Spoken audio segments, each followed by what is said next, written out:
Eagle Radio is loving your work. I'm Pete Starling and I'm the director of the Army Medical Services Museum, which is located in Keogh Barracks in Mitchett. And you're going to give us a quick tour around the museum. A quick tour, yeah. So we tell the history of the components of the Army Medical Services, so military nursing, the Medical Corps, the Dental Corps and the Veterinary Corps as well, because the Veterinary Corps now comes under the Army Medical Services. And we go back to the English Civil War, to the 1640s, specifically to show that nursing in the Army started in the English Civil War. It didn't start with Florence Nightingale. Got lots and lots of medals donated by members of the public.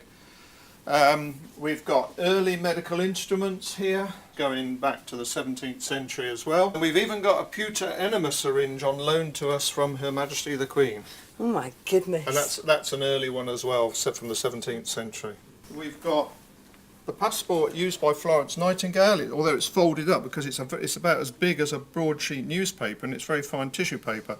So this is the passport that she used and all the other 38 nurses all together on one passport when they went to the Crimea in November 1854. Big change, of course, after the Crimea in 1856, and there was a big Royal Commission and they said you've got to now have proper big purpose-built hospitals in the country, and the first one was at Netley in Southampton Water. And the First World War was a massive use of animals with, obviously war horses just come out, and of course the Veterinary Corps had to look after all these horses. Wounded officer has come in on his horse is wounded as well, so the veterinary surgeon's treating his horse while the Royal Army Medical Corps sergeant's treating the wounded officer, and the poor old tired-looking nurse is coming out of her tent. It's quite an incredible display, that, isn't it? Very, and the ambulance wagon is original First World War as well, so really? It's very, very old, yeah. We had it conserved some years ago. Wow. One of our most important parts of our display is our Victoria Cross display. There are 23 Victoria Crosses on display here, including a Victoria Cross and Bar, of which there's only ever been 3 awarded, so the Bar means it's the second award. He was awarded 2 Victoria Crosses, and this is to Lieutenant Colonel Arthur Martin Leake. That's his uniform. When he was awarded the Victoria Cross, his first one, he was a surgeon captain in South Africa, and his second award was 1914 when he was in the RAMC near Ypres at the start of the war.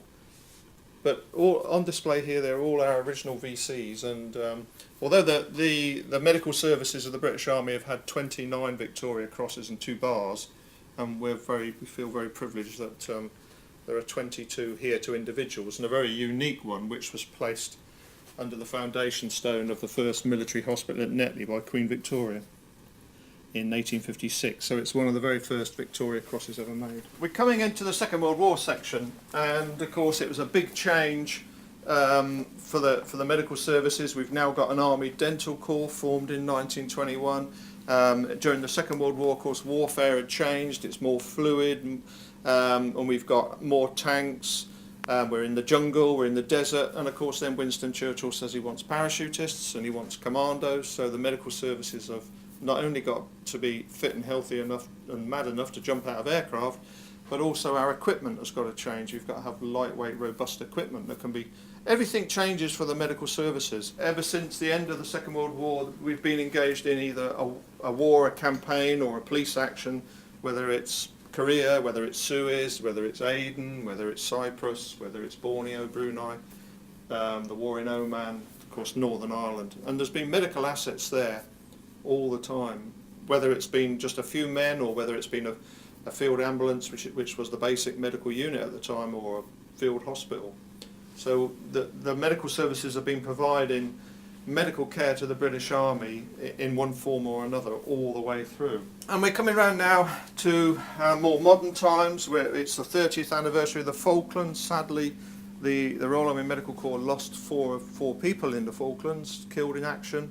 We're into Afghanistan now, and this display shows 2 of our combat medical technicians treating a wounded soldier in Afghanistan with all the latest life-saving techniques, and then of course once they're ready they'll call in the MERT helicopter and he'll be lifted out, and this is all the latest medical equipment, or some of it, and the latest uniforms that the British Army are being issued with. So that is a quick tour, but it was condensed brilliant. tour round. That's fantastic, thank you. See how much fun you can have with a Loving Your Work visit. And every visit comes with free donuts. What more could you ask for?